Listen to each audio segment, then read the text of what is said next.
Have you ever wondered where Azeroth's classes really get their power from? Warlocks steal from demons, priests borrow from the light, but how? Well, today we're asking, what about mages? These scholarly spellcasters don't make deals or pray to gods, they bend reality itself. So where does their power actually come from? Knowledge, ley lines, or something older? Well, strap in, because today we're unraveling the arcane secrets behind WoW's most iconic magic wielders. So to understand mages, we need to talk about the arcane, the fundamental magic of order and reality.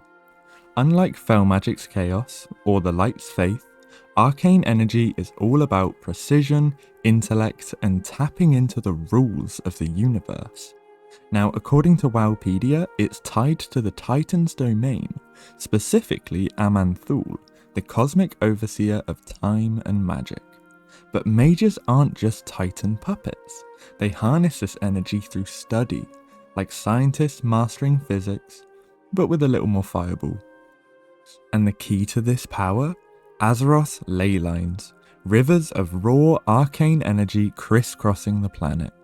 The Well of Eternity was the motherlode, but even after its destruction, mages tap into its remnants.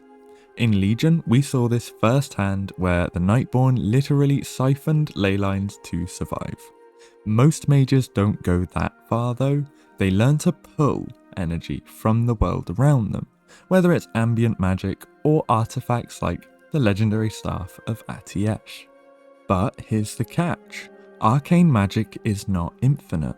Overuse it and you'll drain yourself, or worse, corrupt the world around you, which brings us to the dark side of being a mage. Not just anyone can pick up a spellbook and start flinging frostbolts. Becoming a mage takes years of training, usually under groups like the Kirin Tor, who I have an entire video on, Azeroth's secret mage police. These magocratic nerds guard arcane knowledge like dragons hoard gold. But for good reason. Misuse arcane magic and you might end up like the Highborn, whose addiction to magic literally blew up the world. Even modern mages struggle with limits.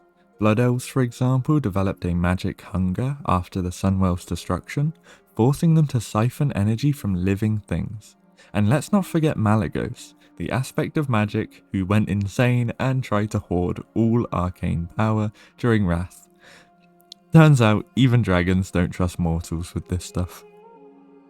And the biggest limitation to this magic is knowledge.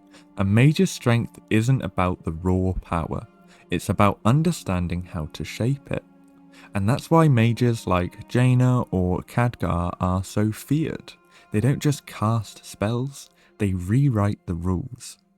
Medivh is in particular note here too, as Karazhan is filled with forbidden knowledge and power beyond most mages' comprehension, and yet he knew it all, as well as being infused with the powers of the Guardian. But I do have an entire video on Karazhan as well, that covers him as well as his death. Now, we've always considered mages to be glass cannons, but did you know that this was canonical?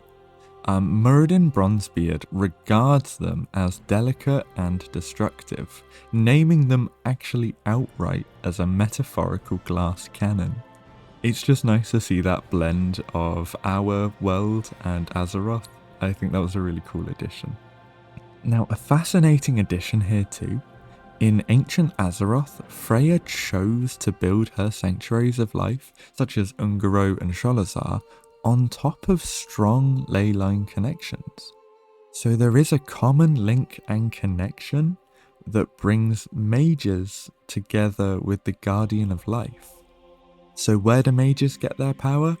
From ley lines, from Titan magic, but most of all from sheer will. They're the scholars who turned homework into a super weapon. Next episode, we're going to be asking, where do warlocks get their power? It involves demons, sacrifices, and probably several bad life choices. But please do hit the like button if you want to see it. and let me know which class's power source you'd like to see. Thank you so much for watching, and please do have a lovely day.